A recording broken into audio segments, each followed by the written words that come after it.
Good afternoon. I'm Asani Caetano and you're watching News 5 at noon. Let's get you up to speed with the latest stories making headlines today. A Coast Guard sailor remains in a coma at KHMH following a motorcycle accident in Roaring Creek. What's the deal with garbage collection? We'll hear from Citco and Belize Waste Control. Belizean cricketers are off to Buenos Aires for World Cup regionals. And budgeting and Christmas expenses, what you need to know this holiday season. These stories are coming up in just 1 minute. This Christmas, get into the joy with Uno Fuels. Imagine winning a shiny motorcycle, a brand new 50-inch TV, or grocery coupons to make your holiday shopping easier. The surprises keep coming. All you have to do is visit Uno, and for every $25 on fuel, you'll get a coupon. Fill out and participate. Get a coupon for each quart of Uno lubricants or 2 for a gallon. Visit your nearest Uno gas station today. Fill your tank and drive into Christmas cheer with Uno. Uno, a brand committed with the future. Gianni Vanegas remains in an induced coma at the Carl Hughton Memorial Hospital following a motorcycle accident in Roaring Creek last weekend. According to Coast Guard officials, she may have been traveling alone on the George Price Highway when the mishap took place. Here's Lieutenant Commander Alma Pinello. What we understood is that she was in a motorcycle on her own. She had left home and she was going towards the direction of the West Star gas station, and somewhere in that vicinity is where the accident happened. What is her present condition? It is a bit sensitive, but what we know is that from the onset, when she was transported between the area of the accident and Western region, she had to be induced into a coma due to the state of the accident.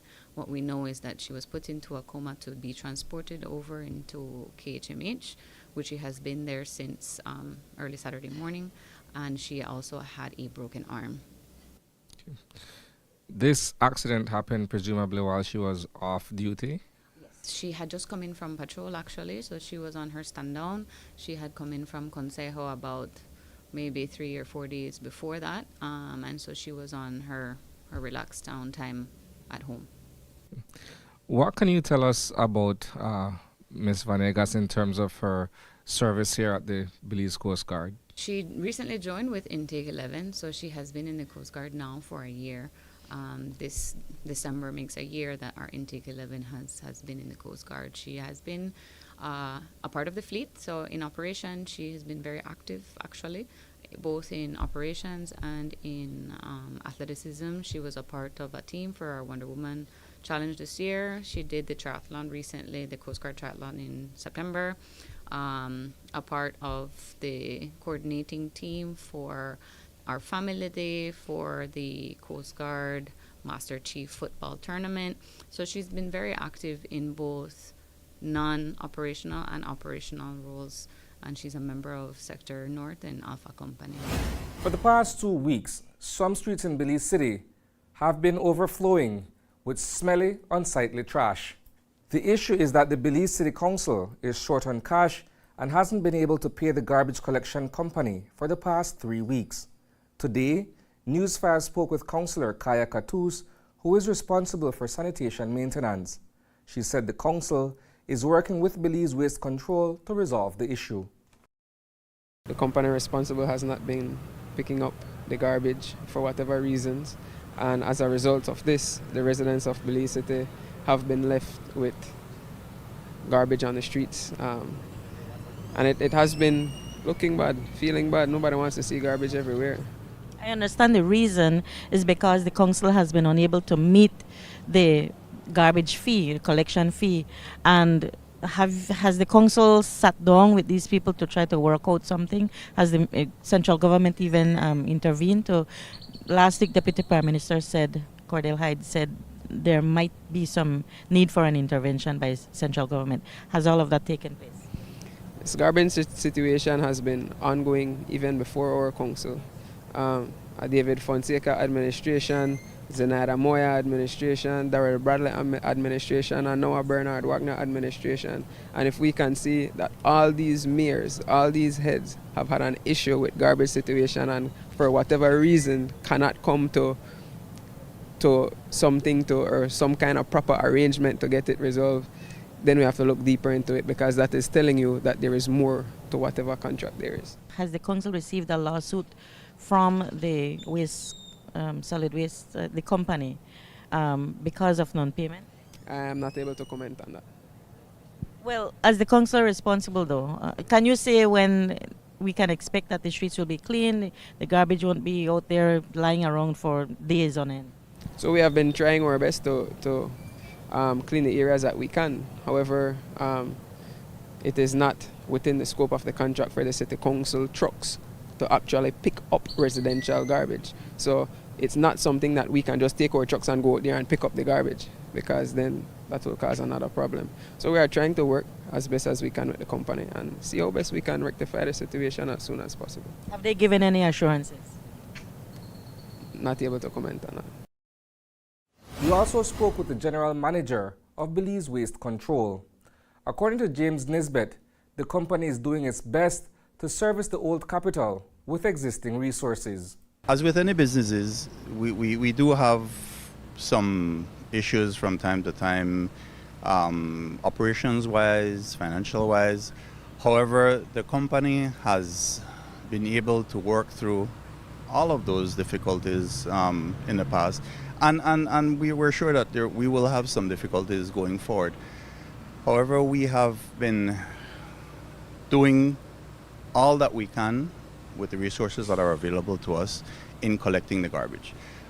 We understand the inconveniences that has been caused by a shortfall of picking up maybe 2 streets and we need to do it 2 days later. The problem becomes compounded and looks a whole lot worse from a residential standpoint as well as from an outside looking in standpoint. We are completely aware of the hardships that all businesses face, and i.e. the City Council. We are in dialogue with them, and hopefully we can reach some kind of arrangement sometime very soon. Budgeting for the Christmas season can become burdensome when considering all expenses at hand.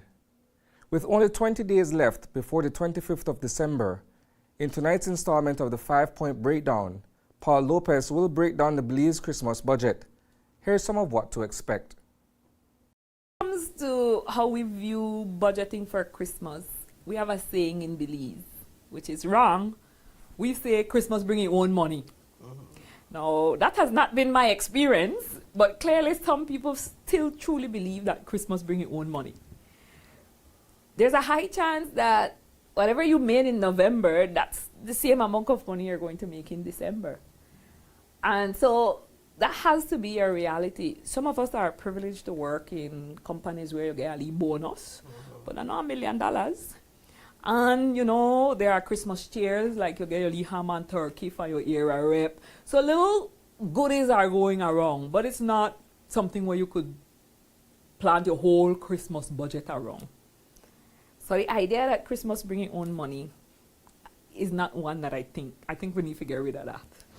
Belize's national cricket team is heading to Buenos Aires, Argentina to compete in the Men T20 World Cup Regionals. We will be heading out to the airport at 1 p.m. to meet with the team as they take off. Ahead of that, we spoke with Dr. Roy Young, the manager of the national cricket team. This tournament is leading towards the T20 World Cup in 2026. So we are playing in the competition for the Americas. There are different regions of the world. And there are 9 teams that are playing in this phase of the tournament. We have Bermuda, Bahamas, Mexico, Panama, Argentina, Brazil, Suriname, Cayman. So we have 9 teams, and from this 9 listing, we will have the top 3 teams that emerge. will go on to play in Canada against, and Canada included. So there will be 4 teams that will be playing in 2025 in Canada. And from that group of 4, 1 team will emerge to go on to the World Cup in 2026 in India and Sri Lanka. But the energy is very high. We are very hopeful that we will be in the top 3 that will emerge from this competition. And we are thinking of going to Canada in 2025 for the next level. That wraps up our midday news brief. Thanks for joining us. Stay tuned for the evening news in full at 6 p.m. And don't forget to follow us on social media for the latest news. Have a great afternoon.